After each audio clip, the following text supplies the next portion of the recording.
Salut à tous, c'est Mafia774 2008, j'espère que vous allez bien. Moi ça va nickel et aujourd'hui on se retrouve pour une petite vidéo un petit peu particulière puisque je vais vous faire un petit tutoriel pour apprendre le stunt en moto. Donc j'avais déjà fait un tuto pour le stunt en voiture et il avait plutôt bien marché puisque je suis arrivé à 10 000 vues. Et vous étiez assez nombreux à me dire qu'il vous a été utile, donc je me suis décidé à en faire un pour la moto.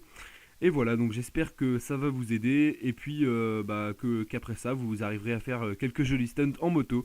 Donc si jamais, n'hésitez pas à m'envoyer vos clips pour ceux qui ont appris des choses dans cette vidéo. Et comme ça je pourrai les mettre en bonus abonné dans mes Jump of the Day. Donc j'espère que vous allez apprécier. En tout cas, c'est parti.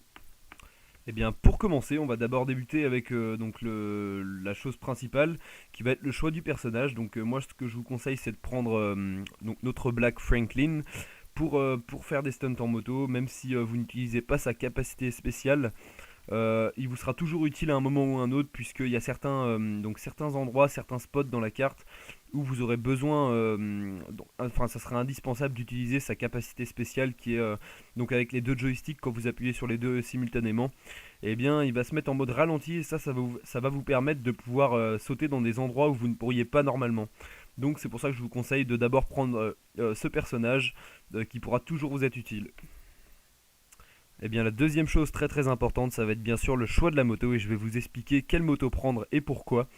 Et on va commencer directement. Donc comme vous voyez souvent dans mes vidéos, j'utilise souvent la Bati ou la Ruffian et ça va être vraiment les deux motos principales pour le stunt. Ça sert à rien d'essayer de prendre une autre moto puisque les autres ne sont vraiment pas top, elles lèveront pas beaucoup la roue. Donc je vais vous expliquer.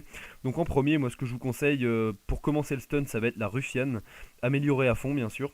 Et pourquoi cette moto? Puisque justement elle a une bonne accélération, une bonne vitesse de pointe. Ça va pas être la plus rapide en vitesse de pointe, mais par contre au niveau du wheeling, donc pour lever la roue, elle va être vraiment très bien pour commencer, puisque ça va être la moto la plus maniable et celle qui lève le mieux la roue. Donc vous pourrez prendre tout et n'importe quel rebord pour sauter, et vous pourrez vous balader dans la ville et faire du stunt un petit peu partout avec cette moto là. Ça sera vraiment plus facile qu'avec les autres. Donc voilà, en premier, commencez vos stunts par la Ruffian. Après, si vous voulez faire des sauts beaucoup plus gros, enfin quand même beaucoup plus gros, oui, vous pourrez prendre la Bati, Bati 801, donc RR ou normal, il n'y a pas d'importance, l'améliorer à fond bien sûr, et par contre cette moto là va être plus rapide avec une meilleure accélération il me semble, mais ce qui va être très important c'est qu'elle aura une vitesse de pointe beaucoup plus élevée, et ça va vous permettre de faire d'énormes sauts. Par contre l'inconvénient c'est que la roue va lever un petit peu moins haut. Donc ce qui est important avec cette moto c'est de prévoir, donc quand vous arrivez vers un rebord, essayez de lever la roue pas mal, assez longtemps avant quand même. Et moi quand j'utilise celle-là pour faire d'énormes sauts, j'ai souvent besoin de la capacité de notre personnage, donc Franklin, pour pouvoir prendre mon rebord sans tomber. Et c'est ça un petit peu l'inconvénient de cette moto-là. Mais vous pouvez quand même faire de très gros stunts sans la capacité. Donc voilà. Donc là ce sera tout pour les motos. Et voilà, donc là on va passer au choix des spots. Eh bien, ce qu'il faut savoir sur le choix des spots, c'est que déjà, il y en a vraiment beaucoup. C'est pas comme pour la voiture. Là, pour la moto, vous en avez vraiment partout dans la ville ou même en campagne. Donc là, les spots ne manquent vraiment pas dans le jeu. Et vous pouvez trouver vos propres spots et pas copier les autres puisqu'il y en a vraiment beaucoup.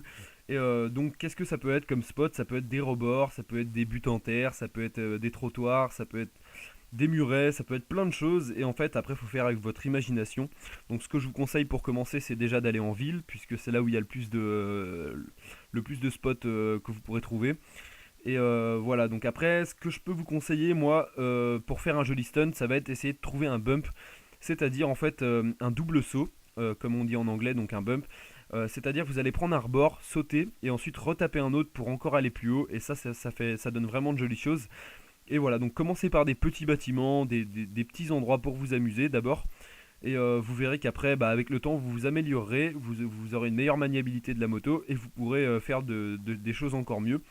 Après, ce qu'il faut aussi savoir, c'est que il faut préférer enfin, si vous voulez faire d'énormes sauts, il faut préférer comme la voiture les lignes droites. Donc déjà, il faut vraiment une ligne droite pour arriver à fond sur le spot pour faire un énorme saut. Et il faut préférer aussi la descente, donc bien sûr, puisque la descente vous fera gagner de la vitesse. Et ça vous permettra de faire encore un saut beaucoup plus gros. Voilà. Et sinon, voilà, le gros avantage des spots en moto, c'est que vous pouvez faire tout et n'importe quoi, et ça c'est vraiment cool. Donc voilà, commencez par vous amuser avant de vouloir faire des choses comme vous voyez dans les vidéos des stunters qui sont plutôt bons. Commencez par vous amuser, et c'est là que vous prendrez plaisir, et ensuite vous vous amuserez à en faire. Maintenant, on va passer à la prise d'élan. Et bien la prise d'élan, comme je vous l'ai dit juste avant, donc il faut préférer les lignes droites.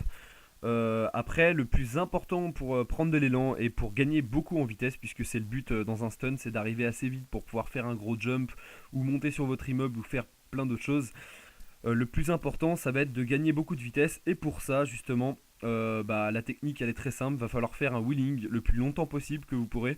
Donc c'est pour ça que je vous dis de préférer les lignes droites pour faire un jump, puisque les wheelings dans les virages c'est jamais facile. Même s'il y a des fois où vous serez obligé quand même d'en faire pour gagner un peu de vitesse. Donc moi, si vous regardez dans mes vidéos et les spots que je fais, je suis toujours en train d'essayer de faire le maximum de wheeling pour gagner vraiment le maximum de vitesse. Et ça, c'est très très important, ça change beaucoup par rapport à si vous restez normal, vous allez perdre beaucoup de vitesse comparé au wheeling. Et sinon, après, par contre, voilà, donc ce qui est un peu chiant avec les wheelings, c'est que vous ne pourrez pas tourner en même temps. Donc ça, c'est juste le petit inconvénient, mais par contre, ça fait gagner beaucoup de vitesse. Donc faites-le le plus souvent possible. Voilà, maintenant je vais vous donner quelques astuces. Voilà, donc ces astuces-là, elles vous seront vraiment utiles pour le stun, j'imagine, puisque moi, c'est celles que j'utilise vraiment tout le temps. Et donc la première, qui va être très très importante pour gagner du temps, ça va être simplement de sauvegarder votre partie à l'endroit, donc pour ceux qui les font en solo, à l'endroit où vous allez prendre l'élan pour faire votre jump, puisque si vous ne le faites pas, vous ne pourrez pas charger la partie pour retourner à cet endroit là si vous mourrez, et du coup vous devrez racheter une moto, la remmener au Los Santos Custom, et ça sera une énorme perte de temps. Donc ça me paraît vraiment logique de sauvegarder votre partie depuis le portable, donc flèche du haut, ensuite flèche de gauche, sauvegarder, et ensuite vous pourrez charger votre partie et recommencer directement, et ça c'est vraiment très très utile, c'est ce que je fais tout le temps, malgré le chargement qui est un petit peu long. Sinon la deuxième astuce, ça va être celle que vous connaissez sûrement, c'est de rester le plus longtemps possible en l'air en moto, et pour ça en fait il y a une technique, ça va être de garder une position de demi backflip en gros.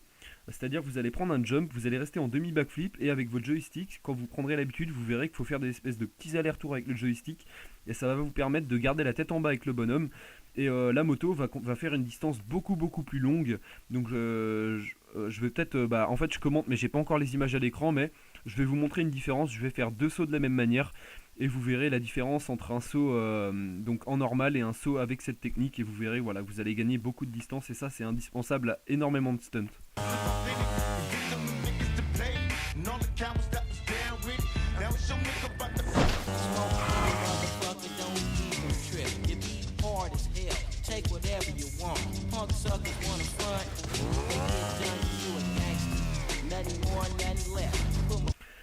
Maintenant la troisième, donc la troisième qui est aussi importante, ça va être celle qui vous permet de finir un backflip très rapidement.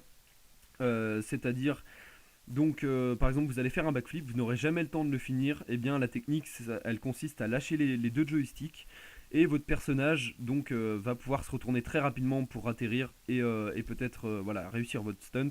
Et ça je l'utilise vraiment partout, mais vraiment tout le temps, et donc ça c'est important de le maîtriser. Donc pour ça en fait c'est simple, vous faites votre backflip, et dès que vous voyez que vous arrivez vers la fin, donc vous avez la tête en bas, eh bien il faut quand même que vous soyez un petit peu plus de la moitié du backflip pour pouvoir lâcher et vous remettre droit, et ça c'est super important, et ça marche aussi pour les front flips. Donc ça n'hésitez pas à l'utiliser tout le temps, c'est vraiment très important. Sinon après il y en a une autre que j'utilise bien, c'est pendant la réception de votre jump, si vous arrivez assez vite pour pas vous manger un mur ou tomber de l'immeuble ou quoi que ce soit d'autre. Ce qui est important, ça va être de freiner rapidement, et pour ça en fait dès que je atterris d'un jump, je sais pas si vous avez remarqué, en fait je tourne en tirant le frein à main, et du coup la moto elle fait un petit dérapage, et ça permet de freiner vraiment rapidement, mais je pense que là je vous apprends rien. Voilà, donc sinon je crois que c'est à peu près tout. Après, ce qu'il faut savoir, c'est que chaque spot ont leur particularité. Donc la moto à choisir, Ruffian ou Bati, la vitesse nécessaire à avoir, et s'il y a besoin de l'habilité ou pas de Franklin. Donc après c'est à vous de juger ce qui est nécessaire sur le spot. Donc après ça il faut tester pas mal de fois pour comprendre. Et voilà, donc sinon là c'est parti, on va faire un test en direct sur un spot normal. Ce que j'appelle un spot normal en fait, ça va être simplement un spot où vous prendrez votre élan en moto comme je suis en train de le faire, et vous n'aurez pas besoin du tout de la capacité de Franklin pour l'effectuer, ni autre chose. Donc là comme vous avez vu, j'ai pris un espèce de petit rebord qui m'a fait sauter par-dessus l'eau et atterrir en face, et donc ça c'est des stuns qui restent assez simples puisqu'il n'y a pas besoin de technique particulière pour les faire. Et donc voilà, maintenant on va passer à un spot un peu plus spécial. Voilà, donc ce que j'appelle en fait un spot un peu plus spécial, ça va être le jump que vous allez voir maintenant, qui va consister en fait à faire quelque chose d'un peu plus compliqué, puisque je vais utiliser en fait non pas seulement un rebord, mais par exemple un trottoir qui va me faire envoyer sur un autre rebord, donc ça s'appelle un bump, et ensuite qui va me permettre de pouvoir monter sur un autre immeuble ou sur un endroit que vous voulez. Et ces jumps spéciaux, en fait, vous pouvez en trouver un peu partout, puisqu'il peut s'agir donc de trottoirs. Il y a beaucoup de trottoirs qui vous permettent de sauter et de bumper justement pour atterrir sur un immeuble. Donc moi, c'est ce que j'utilise beaucoup. Il y a beaucoup de bordures de route, donc toutes les bordures de route que vous voyez, moi des fois je les utilise pour faire des stunts. Sinon, bah, il y a tout simplement les poubelles. Il y a des poubelles, donc les rondes grises qui sont en ville. Moi, des fois, je les utilise pour faire du stunt et franchement, bah, vous avez beaucoup de spots grâce à ça. Il y a même les arbres qui vous permettent de faire des bumps. Sinon, après, vous avez même les petites canalisations jaunes. Donc, quand vous les explosez, ça gicle de l'eau un peu partout. Donc, je pense que vous voyez ce que c'est. Ça, des fois, je les utilise aussi. Elles permettent vraiment de sauter très haut. Mais voilà. Après, ce que je voulais vous dire, c'est que pour ces jumps un peu plus spéciaux, vous aurez besoin en fait de la capacité. Donc, c'est toujours mieux. Par exemple, un trottoir, si vous passez normalement dessus en wheeling, il va pas vous faire sauter. Par contre, si vous utilisez la capacité de notre ami Franklin juste au moment où vous allez arriver sur le trottoir en wheeling, eh bien en fait, il va vous faire sauter et ensuite vous pourrez faire un stunt derrière. Mais si vous ne l'avez pas, en fait, ça va pas marcher. Et les poubelles, après, c'est pareil. Les poubelles, si vous n'utilisez pas la capacité spéciale, votre personnage il risque de tomber directement en s'écrasant dessus. Voilà, donc c'est pour ça que la capacité en fait elle est importante à ce niveau-là pour certaines bordures, pour certains trottoirs, pour certains stunts. Voilà, elle sera un peu indispensable. Donc voilà. Sinon, bah, je crois que c'est à peu près tout ce que j'avais à dire. Que je me souvienne, je crois pas que j'ai beaucoup d'autres choses à vous dire. Après, si jamais j'ai oublié des trucs, si jamais je vous les dirai en commentaire dans la vidéo. Voilà, donc maintenant je vais vous passer quelques spots. Donc là c'est à peu près tout pour le tuto. Donc la seule chose que je vous conseille moi c'est de beaucoup vous entraîner et pas forcément copier les stuns des autres. Ça va peut-être pas vous aider puisque vous allez vite décrocher. Ça va vous saouler si vous voyez des gros stunts et que vous voudrez les refaire. Vous n'allez pas forcément réussir du premier coup, ça va vite vous saouler. Donc je vous conseille de trouver vos spots à vous pour commencer. Et après ça viendra tout seul. Et voilà, donc pour l'instant je vais vous montrer quelques spots d'entraînement que vous pourrez essayer de votre côté pour vous améliorer. Donc je crois que c'est à peu près tout pour cette vidéo. En tout cas, bah, j'espère qu'elle va vous plaire, vous être utile. Et si jamais, bah, elle m'a demandé un petit peu de travail, donc ça serait vraiment sympa si comme d'habitude vous pourriez mettre un petit j'aime et un commentaire et pourquoi pas partager si vous la trouvez utile. Et pour ma part, eh bien, je vous dis merci beaucoup pour m'avoir suivi. Et puis bah, à demain pour un Jump of the Day. Ciao ciao.